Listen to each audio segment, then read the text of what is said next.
All right, here's an update on the Corvette. I just got back from the tire shop place. I got it inspected and it passed inspection, so that is a huge check mark. I got, since the last time you saw it, I got all the lights and reflectors on, so I have to have these lights because it's over 80 inches wide. It's 88 inches wide.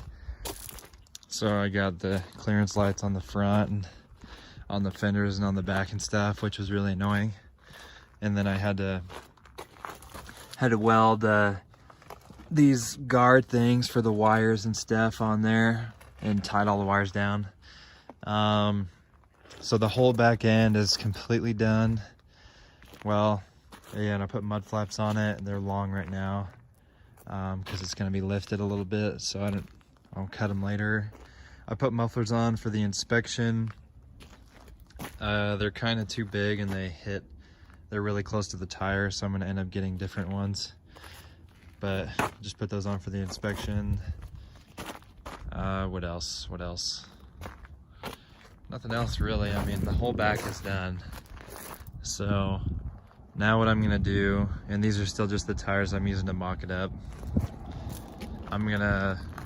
I didn't get it registered and insured because the courthouse in Vernal, the DMV in Vernal, is shut down because of the coronavirus, but it doesn't really matter because I'm not going to drive it around anyway until I get it done. So I'm going to wait, because now that I have it inspected, I can register it whenever.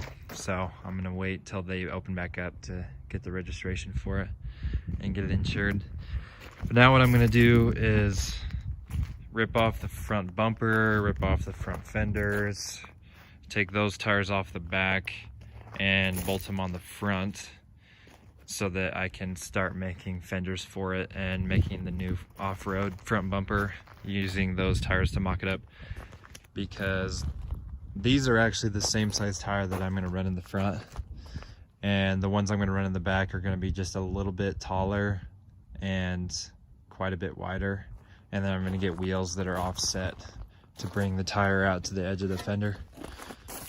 But yeah, that's the plan now. It's just to finish up the front. It was pretty funny when I got it inspected, because I pulled it in there and literally everyone, like 8 guys in the shop, stopped what they were doing and just came over and were just circling it and like jumping on it and checking it out. They were saying I should put turrets in the back, machine gun turrets in the back and stuff, and they're like, all right, let's pass it. So I got in it and turned the lights on. They checked all the lights and stuff and they're like, all right, it's good.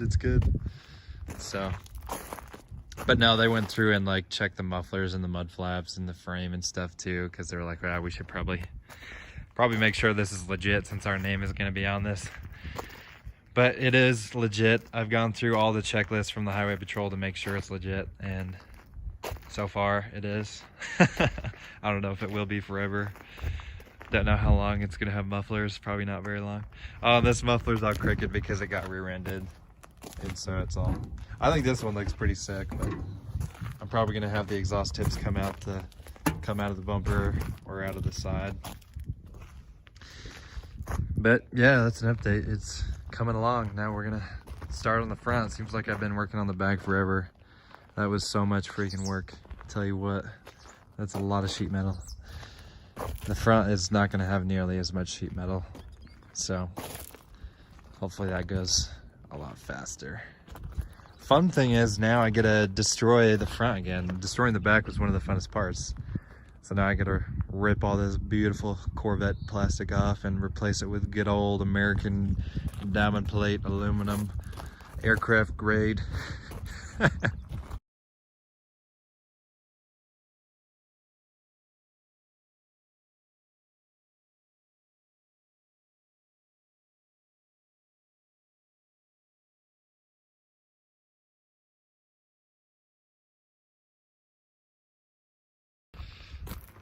All right, I will keep you posted on progress with the coronavirus quarantine Corvette build.